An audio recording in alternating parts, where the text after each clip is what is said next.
यीशु मसीह के अजीम नाम में आप सबको सलाम। आज खुदा ने फिर मौका दिया है कि आपके सामने खुदा का जिंदा कलाम सुनाया जाए।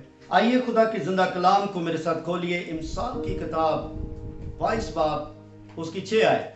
कलाम पाक में लिखा है, लड़के की उस राह में तरबियत कर जिस पर उसे जाना है, वो बूढ़ा होकर भी उससे नहीं मुड़े। आज हम खुदा के कलाम में से सीखेंगे बच्चे की परवरिश के बारे में, बच्चे की तरबियत के बारे में, अपनी औलाद की तरबियत के बारे में, अपनी औलाद की परवरिश के बारे में। खुदा के कलाम में लिखा है ज़बूर 127 उसकी 3 आयत में, देखो औलाद खुदाम की तरफ से मिरास है और पेट का फल उसकी तरफ से अजर है।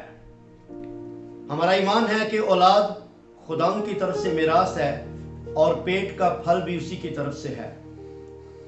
और औलाद वालिदैन के लिए कमाल तोहफा होते हैं। खुदा उन तोहफे के तौर पर अपने लोगों को औलाद की मिरास देता है। मुबारक है वो खानदान जिसको खुदा औलाद मुहैया करता है।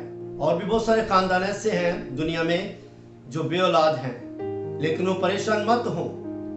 दुनिया में एक खुदा है, वो है यीशु अल मसीह, जो इंसान की तसल्ली है, जो इंसान का सरचश्मा है, जो दुनिया को गम की हालत से निकाल कर उनको तसल्ली देता है, खुशी अता करता है। तो आइए हम खुदा के कलाम में से जानेंगे कि अगर औलाद खुदा की तरफ से मिरास है और औलाद खुदा की तरफ से पेट का फल है, तो हमें किस तरह उसकी तरबियत करना है। खुदा उनका शुक्र हो कि जब हम उसके कलाम को पढ़ते हैं तो खुदा का कलाम हमें खूबसूरत तरीन बातें बताता है, हमारी रहनुमाई के लिए, हमारी तरबियत के लिए। और इमसाल की किताब 22वां बाब उसकी 6 आयत में वालिदैन के लिए एक बड़ा हुक्म है, माँ बाप के लिए एक बहुत बड़ा हुक्म है, और वो ये है कि लड़के की उस राह में तरबियत कर जिस पर उसे जाना है, वो बूढ़ा होकर भी उससे नहीं मुड़ेगा। मसीह खानदान में पैदा होने वाले हर बच्चे को बचपन ही से सिखाने की जरूरत है, और मसीही खानदान सिखाते भी हैं। उसका दुनिया में आने का मकसद यह है कि खुदा और दूसरे इंसानों के लिए जिंदगी बसर करे। जबकि कलाम पाक में लिखा है कि औलाद खुदाम की तरफ से मिरास है, तो मिरास के साथ साथ कुछ फराइज और जिम्मेदारियां भी आयद होती हैं जो वालिदैन को निभानी पड़ती हैं, कि वालिदैन बच्चों को खुदा की राह के बारे में सिखाएं, खुदावन की राहें सिखाएं। जब हम कलाम पाक में पढ़ते हैं तो बच्चों की तालीम के बारे में, उनकी परवरिश के बारे में बड़ी खूबसूरती से बयान किया गया है। बच्चों की तालीम और तरबियत के दौरान वालिदैन के 2 मकासद हमेशा सामने रखने चाहिए। पहला मकसद यह है कि वालिदैन बच्चे की इस तरह तरबियत करें कि वो बड़ा होकर खुद मुख्तार हो जाए, मतवाजन और मसीह में पुख्ता जिंदगी बसर करे। और दूसरा मकसद यह है कि उसकी जिंदगी इस बात पर अस्तवार हो कि चाहे वो अंजील का खादम हो या ना हो, वो हर हाल में खुदा की और दूसरों की खिदमत करने के लिए कमर बस्ता रहे, यानी हमेशा तैयार रहे। इन 2 मकासद को हासिल करने के लिए जरूरी है कि वालिदैन बड़े प्यार, मोहब्बत और दुआ के रूह के साथ बच्चे की तरबियत करें, ताकि उसमें बावकार जिंदगी हो, उसमें बाइज्जत और आला किरदार पैदा हो। इस फर्ज को अदा करने के लिए बड़े हौसले की जरूरत है, अज़्म हिम्मत की जरूरत है, और उसमें वक्त दरकार होता है। आप जानते हैं कि बच्चा एक नर्म पौधे की मानंद होता है, और कलाम पाक उस बच्चे की परवरिश करने के लिए हमें सिखाता है, हमारी तरबियत करता है जो वालिदैन है। मैं और आप इस तमाम हुक्म की तामील करने के लिए हम हाजिर किए जाते हैं, खुदा उनकी नजर किए जाते हैं, और हमारा फर्ज है कि हम अपने बच्चे को किस तरह तरबियत करें, किस तरह तरबियत दें। बच्चा एक नरम पौधे की मानंद होता है, इसे बढ़कर बाद में एक नजर नवाज फूल बनना होता है। इस नाजुक पौधे को बड़ी आसानी से ठेस पहुंच सकती है। इस सूरत में उसकी नशोनुमा रुक जाती है। शुरू में जब उसकी कोंपलें फूटती हैं तो बड़ा होनहार नजर आता है, अगर नाजुक पौधे को जमीन से सर निकालते ही कुचल दिया जाए या इसकी पत्तियां जानवर चर जाएं, तो उस पौधे का ज्यादा देर तक जिंदा रहना नामुमकिन हो जाता है। अगर उसके आसपास जंगली बूटियों को बढ़ने दिया जाए तो नाजुक पौधे की नशोनुमा रुक जाती है, क्योंकि झाड़ियां और बूटियां उसे दबा लेती हैं और उसकी खूबसूरती और दिलकश जो उसकी जिंदगी है उसे उभरने का मौका नहीं मिलता। यानी आप अंदाजा करें कि बच्चा फूल की मानंद होता है और बाद फूल इतने एहसास होते हैं कि अगर उनको छू लिया जाए तो बिल्कुल बंद हो जाते हैं और उनका हुस्न और जाज़बियत छुप जाती है। यही पौधा घर में छोटे बच्चे की मिसाल है, जिन बच्चों की बाबत खुदा के कलाम में लिखा है, चाहे वो बेटा है चाहे वो बेटी है। और कलाम पाक में तो साफ तौर पर लिखा है कि औलाद खुदा की तरफ से मिरास है, चाहे वो बेटी है चाहे वो बेटा है। और कलाम पाक में लिखा है अगर आपको ये फल नसीब हो चुका है तो लड़के की उस राह में, बेटी की उस राह में तरबियत कर जिस पर उसे जाना है, वो बूढ़ा होकर भी उससे नहीं मुड़ेगा। वो तरबियत जिस पर उसे चलना है। आज हम तरबियत के बारे में जानेंगे। तरबियत से मुराद है कि एहतियात और मुसलसल हदायत के जरिया से बच्चे के किरदार को एक मुकर्ररा मेयार तक लाना, यानी बच्चे के किरदार को एक सांचे में ढालना। और दुनिया के हर मसीही खानदान का ये फर्ज है कि जब उनके यहाँ बच्चा पैदा हो, जब खुदावंद उन्हें बच्चा अता करे, जब खुदावंद उन्हें तोहफा अता करे, चाहे वो बेटे की सूरत में है चाहे बेटी की सूरत में है, तो उसकी तरबियत करने के लिए वो कलाम पाक से सीख सकते हैं। दुनिया की मुकद्दस किताब, कीमती किताब में से वालिदैन को सिखाने के लिए बहुत सारे हवाला जात है। खुदा ने हमें अपने लोगों के जरिए से सिखाया है, काहिनों के जरिए से सिखाया है, नबियों के जरिए से सिखाया है। और कलाम पाक में जब हम इस्तिस्ना की किताब छठा बाब उसकी 4 से 7 आयत पढ़ते हैं तो वहां पर लिखा है, सुने इस्राएल, खुदावंद तेरा खुदा एक ही है, तू अपने सारे दिल, अपनी सारी जान और अपनी सारी ताकत से खुदावंद अपने खुदा से मोहब्बत रख। और ये बातें जिनका हुक्म आज मैं तुझे देता हूं तेरे दिल पर नक्श रहें। और 7वीं आयत औलाद के बारे में, और तू इनको अपनी औलाद के ज़ेहनशीन करना, घर बैठते, राह चलते और लेटते और उठते वक्त इनका जिक्र किया करना। कोई भी ऐसी हालत, कोई भी ऐसे औकात क्यों ना हो, कलाम पाक में लिखा है राह चलते, लेटते वक्त, बैठते वक्त तू इन सारी चीजों का जिक्र किया करना, मेरे कलाम का जिक्र किया करना। मेरे अजीजों, कभी कभी ऐसा होता है कि अगर बच्चे की देखभाल, छोटे बच्चे की जो 1 साल से 4 साल की उम्र तक होता है, अगर उस बच्चे की देखभाल किसी गैर मसीही, नौकर या गैर निजात याफ्ता या रिश्तेदार के सुपुर्द की जाती है, तो इसका मतलब है कि बच्चा बराए रास्त खुदा की निगरानी में नहीं रहता। क्योंकि जैसी परवरिश माँ बाप कर सकते हैं कोई गैर नहीं कर सकता।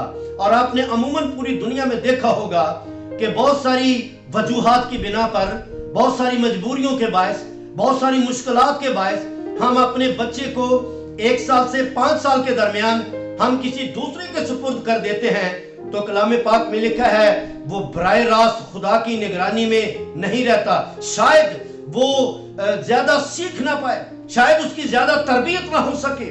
और जिन वालिदैन ने हकीकी तौर से अपनी जिंदगियों को खुदा के लिए मखसूस कर रखा है, जहां तक मुमकिन होगा वो अपने बच्चे की परवरिश और निगहदाश्त किसी और के सुपुर्द नहीं करेंगे। खुसूसन उम्र के पहले चंद सालों में तो हरगिज ऐसा नहीं करेंगे। जो उम्र के पहले साल होते हैं, यानी 1 साल से लेकर 4 या 5 साल तक की उम्र तक, जो खुदा परस्त हैं वो उनकी खुद तरबियत करते हैं। तो कलाम, खुदा का कलाम उस वक्त मसीह खानदान की जिंदगी में पूरा होता है जब वो खुदा के कलाम को पढ़कर उस हिकमत को हासिल करके इस बात पर अमल करता है कि लड़के की उस राह पर तरबियत कर जिस पर उसे जाना है, ताकि तेरी तरबियत उसके अंदर इतनी मजबूत हो जाए कि वो बूढ़ा भी हो जाए और फिर भी उसे याद रहे कि मेरे माँ बाप ने कैसी कमाल तरबियत की है।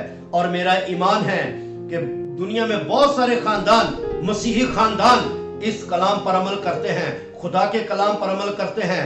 और जो नहीं करते ان کے لیے یہ کلام ہے۔ کلام پاک میں جب ہم یوحنا کی انجیل 10واں باب اس کی 12ویں اور 13ویں آیت کو پڑھتے ہیں، لکھا ہے مزدور جو نہ چرواہا ہے نہ بھیڑوں کا مالک، بھیڑیے کو آتے دیکھ کر بھیڑوں کو چھوڑ کر بھاگ جاتا ہے اور بھیڑیا ان کو پکڑتا اور پراگندہ کرتا ہے۔ اور 13ویں آیت میں لکھا ہے وہ اس لیے بھاگ جاتا ہے کہ مزدور ہے اور اس کو بھیڑوں کی فکر نہیں۔ اسی طرح سے ایک غیر آدمی، ایک غیر نجات یافتہ آدمی، ایک نوکر، ایک مزدور ہے، وہ ایک مسیحی خاندان کے بچے کی پرورش صحیح طرح سے نہیں کر سکتا جس طرح سے ماں باپ اپنے بچے کو بہتر تربیت دے سکتے ہیں۔ اور جب ماں باپ بہتر تربیت کے لیے اپنے آپ کو وقف کرتے ہیں جیسا کہ کر رہے ہیں صدیوں سے، تو مسیحی خاندان میں ہمارے مسیحی بچے کی پرورش کمال تربیت ہوتی ہے۔ میں ایک مثال آپ کے سامنے پیش کرنا چاہتا ہوں، موسیٰ کی مثال۔ کلام پاک میں لکھا ہے موسیٰ کے بارے میں، موسیٰ کا مطلب ہے پانی سے نکالا ہوا، لاوی کے گھرانے سے اس کا تعلق ہے۔ موسیٰ کے بارے میں لکھا ہے ماں کا نام ہے یوکبت، باپ کا نام ہے عمران، بہن کا نام ہے مریم اور بھائی کا نام ہے ہارون۔ کلام پاک میں لکھا ہے وہ یوکبت کے ہاں پیدا ہوا، موسیٰ مصر میں پیدا ہوا، لیکن اس کے والدین اسرائیلی تھے۔ اس وقت بنی اسرائیل نہ صرف غلام تھے بلکہ انہیں دبائے رکھنے کے لیے ایک شاہی فرمان بھی جاری تھا کہ تمام بنی اسرائیل میں لڑکے پیدا ہوتے ہی ہلاک ہو جائیں، ہلاک کیے جائیں، اور یہ فرعون کا پیغام تھا۔ موسیٰ کی مثال میں دینا چاہتا ہوں کہ کس طرح سے پیدائش ہی سے اس کی پرورش کمال پرورش ہوئی۔ چنانچہ جب موسیٰ نبی پیدا ہوا تو اس کی والدہ نے اسے دریائے نیل کے کنارے جھاڑیوں میں ڈال دیا، بہا دیا، جہاں سے موسیٰ فرعون کی بیٹی کو مل جاتا ہے اور وہ خود اس کی پرورش نہیں کرتی۔ فرعون کی بیٹی اس عبرانی بچے کو دیکھ کر اس قدر خوش ہوتی ہے اور اس نے پرورش کرنے کے لیے ارادہ نہیں کیا کہ میں اس کی پرورش کروں گی، اس نے خود اس کی پرورش نہیں کی بلکہ قدرتی اور خدائی طور پر موسیٰ کی پرورش اس کی اپنی ماں سے ہوئی۔ شاید اگر وہ پرورش کرتی تو وہ خوبیاں اور وہ قدرت موسیٰ کے اندر نہ ہوتی جو کہ ماں کے پرورش کرنے سے ہوئی ہے۔ اور کلام پاک میں لکھا ہے اس کی پرورش اس کی والدہ نے کی، اس کی پرورش اس کی ماں نے کی، اس وقت تک پرورش کی جب تک وہ محل کے اندر رہنے کے قابل نہ ہو گیا۔ موسیٰ جسے خدا نے چن لیا وہ بنی اسرائیل کا رہنما ہو گیا، بنی اسرائیل کو مصر اور فرعون کی غلامی سے رہائی عطا کی۔ خدا نے اپنا اختیار اسے عطا کیا، معجزات عطا کیے، بنی اسرائیل کو ایک آزاد قوم بنا دیا اور ملک کنعان میں داخل ہونے کے لیے تیار کیا۔ اس کی ایک ہی وجہ تھی کہ اس کی پرورش خود اس کی ماں نے اس کی تربیت کی۔ اور کلام پاک میں جب ہم نوح کے بارے میں پڑھتے ہیں، نوح کا مطلب ہے عبرانی میں آرام یا تسلی۔ پیدائش کی کتاب 5 باب اس کی 28 اور 29 آیت میں جب ہم پڑھتے ہیں، پاک میں لکھا ہے کہ سیت کی نسل سے پیدا ہوا آدم سے لے کر 10ویں پشت میں لمک کا بیٹا جس کا نام نوح رکھا گیا، اور نوح کے دادا کا نام متوسلہ کی کل عمر 969 سال ہوئی، اور متوسلہ سے لمک پیدا ہوا، اور لمک سے کلام پاک میں لکھا ہے نوح پیدا ہوا۔ لمک نے بیش بینی سے جان لیا تھا کہ بزرگ نوح کے وسیلہ سے خدا نسل انسانی کو تسلی دے گا، کیونکہ اس کے نام کا مطلب ہی آرام اور تسلی ہے، اور کسی حد تک عدن کی لعنت کے اثرات کم ہو جائیں گے جب یہ بچہ پیدا ہوگا۔ نوح لسانی طور پر راست باز تھا۔ پانی کے طوفان سے 120 برس پیشتر جب نوح 480 برس کا تھا تو خدا نے اسے آگاہ کر دیا کہ وہ دنیا کو تباہ کرنے کو ہے، پانی کے طوفان سے تباہ کرنے کو ہے۔ جب نوح 500 برس کا ہوا تو اس سے 3 بیٹے پیدا ہوئے، سم، ہام اور یافت۔ جب پانی کا طوفان آیا تو نوح 600 برس کا تھا اور کل عمر 950 برس کی حاصل کی۔ کلام پاک میں لکھا ہے کہ جتنی دنیا میں قومیں ہیں، جا بجا دنیا میں تقسیم قومیں ہیں، وہ نوح کی نسل کے وسیلہ سے ہے۔ اور بائبل مقدس میں لکھا ہے کہ نوح مرد راست باز، سارے زمانہ کے لوگوں میں بے عیب اور خدا کے ساتھ ساتھ چلنے والا تھا۔ اس کی وجہ کیا تھی کہ والدین نے نوح کی ایسی پرورش کی کہ اس کی زندگی سے خدا کا جلال ظاہر ہوا۔ تبھی تو کلام پاک میں لکھا ہے کہ لڑکے کی اس راہ میں تربیت کر جس پر اسے جانا ہے، تاکہ جب بوڑھا ہو جائے تب بھی اس کے اندر سے یہ تعلیم ختم نہ ہو۔ اور جب ہم اپنے بچے کی بہتر طور پہ تربیت کرتے ہیں تو کہیں نہ کہیں وہ خدا کے جلال کا سبب ہو جاتا ہے۔ اور بائبل مقدس میں جب ہم پڑھتے ہیں سیموئیل کے بارے میں، سیموئیل کا مطلب ہے یہ خدا کا نام ہے، ایل خدا کا نام ہے۔ اور پہلا سیموئیل 3 باب اس کی 20 آیت میں لکھا ہے کہ پہلا نبی تھا جو بنی اسرائیل میں پیدا ہوا، وہ افرایم کے کوستانی ملک میں راماتیم سوفیم کے ایک شخص الکانا کا بیٹا تھا، ماں کا نام ہنا تھا۔ سیموئیل نبی کی پیدائش کے واقعات سے ظاہر ہوتا ہے کہ اس کے والدین خدا پرست تھے، اور جب والدین خدا پرست ہیں تو ظاہر ہے وہ بچوں کو بہتر تربیت دیں گے، ظاہر ہے کہ وہ بچوں کو اس راہ پر لے چلیں گے جس کا حکم خدا نے فرمایا ہے اپنے لوگوں کے وسیلہ سے۔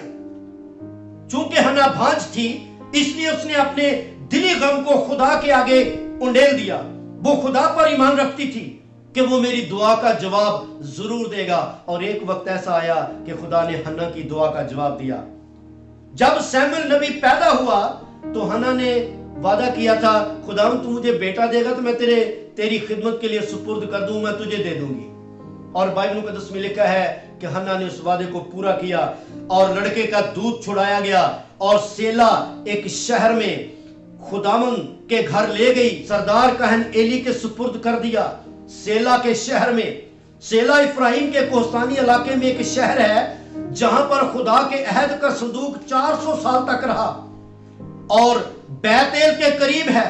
بیت کا مطلب ہے گھر اور ایل کا مطلب ہے خدا۔ بیت ایل یعنی خدا کا گھر یروشلم سے بیت ایل 12 میل کے فاصلے پر تھا، اور بیت ایل سے سیلا جہاں پر سیموئیل کو اس کی ماں چھوڑ کر آتی ہے وہ 12 میل دور کے فاصلے پر ہے۔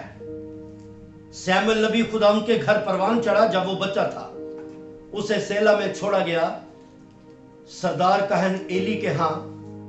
اسے اس جگہ پر اس کی ماں چھوڑ آئی اپنے وعدے کے مطابق۔ وہ بچپن ہی سے خداوند کی خدمت کرنے لگا۔ ہر سال جب اس کے والدین قربانی چڑھانے کے لیے سیلا میں آتے تھے تو سیموئیل کی ماں اپنے بچے کے لیے ایک چھوٹا سا جبہ بنا کر لاتی۔ جبہ کا مطلب ہے اوپر کا کپڑا جو چوگا ہوتا ہے، اور یہاں کمر سے اس رسی کو باندھ دیا جاتا ہے۔ وہ چھوٹے سے بچے کے لیے، وہ ننھے سے بچے کے لیے ایک جبہ اپنے بچے کے لیے بنا کر ہر سال لاتی تھی اور اسے پہناتی تھی، اور اس کو اس جبے میں اپنا بیٹا سردار کہن نظر آتا تھا۔ وہ بہت چھوٹا تھا جب اس کی ماں اسے وہاں پر چھوڑ آئی۔ سیموئیل کے ذریعے خدا نے کلام کیا۔ سیموئیل بچہ تھا جب خدا سے ملا، سیموئیل جب بچہ تھا خدا سے ہم کلام ہوا۔ سیموئیل کے ذریعے ایلی کاہن کو پیغام ملا کہ تیرے بچے موت کی آغوش میں چلے جائیں گے۔ چھوٹے سے بچے سے خدا نے کلام کیا اور سیموئیل کا پیغام ایلی تک پہنچا۔ اس کی وجہ کیا ہے؟ اس کی وجہ یہ تھی کہ ہنا خدا پرست عورت تھی، الکانا خدا پرست آدمی تھا۔ انہوں نے اپنے بچے کی اچھی پرورش کی اور وہ بچہ ایک دن نبی بن گیا۔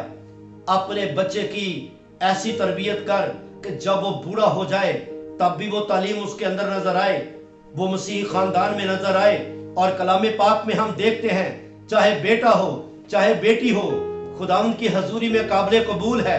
اتنی ہی خوشی ہے بیٹی کے ذریعہ سے بھی، بیٹے کے ذریعہ سے بھی۔ صرف یہاں پر بیٹے ہی نظر نہیں آتے کہ وہ خداوند کے لیے مخصوص کیے گئے ہوں، یہاں پر صرف بیٹوں کے اندر خوبیاں نظر نہیں آتی بلکہ بیٹیوں کے اندر بھی خوبیاں نظر آتی ہیں۔ ماں باپ کی پرورش کا اثر نظر آتا ہے، ماں باپ کی پرورش کا ان کی زندگی میں کردار نظر آتا ہے۔ کلام پاک میں آستر کے بارے میں لکھا ہے، آستر ملکہ کی رونمائی فارس میں ہوئی۔ فارس آج کا موجودہ ایران ہے۔ میں ایران کی بات آپ کو بتانا چاہتا ہوں۔ آستر ملکہ کی رونمائی ایران میں ہوئی۔ وہاں کے نہایت مالدار اور پرشکوہ شہنشاہ اکسویروس بادشاہ کی ملکہ تھی۔ کلام پاک میں لکھا ہے اسی شہنشاہ اکسویروس کی بیوی کی حیثیت سے وہ 475 قبل از مسیح ہندوستان سے لے کر اتھوپیا تک 127 صوبوں پر سلطنت کرتا تھا۔ अक्सवीरियस बादशाह, आस्तर मलका अक्सवीरियस बादशाह की बीवी थी। आस्तर का माजी मैं आपको बताना चाहता हूं, आस्तर मलका का माजी ईरानी नहीं थी, लेकिन ईरान में उसने एक बड़ी खिदमत का आगाज किया, बड़ी कुर्बानी दी है। वो ईरानी तो नहीं थी बल्कि यहूदी नस्ल की एक यतीम लड़की थी। उसके चाचा का नाम मर्दकी था। उसकी परवरिश कमाल तरीके से हुई। वो एक फर्माबरदार और सादत बेटी थी, खुदा का हुक्म मानने वाली और उसकी राह पर चलने वाली थी, कुर्बानी देने वाली थी, जान कुर्बान कर देने वाली थी। आस्तर मलका के बारे में लिखा है, उसने अपनी जान खतरे में डालकर अपनी कौम को बचाया, बनी इस्राएल को बचाया। आस्तर मलका ने खुदावंद यीशु मसीह के दुनिया में आने का रास्ता बनाया। आस्तर मलका ने यूहन्ना अस्तबागी के यानी रोल अदा किया, कमाल रोल अदा किया है। और कलाम पाक में और भी बहुत सारी बेटियों के बारे में लिखा है, रिबका के बारे में, राखल के बारे में, मरियम के बारे में, सुनीमी औरत के बारे में, अलिशबा के बारे में, हन्ना के बारे में, लुदिया के बारे में, आस्तर के बारे में, मुकस्सा मरियम के बारे में। कलाम पाक में इन औरतों ने बड़ा मकाम हासिल किया है।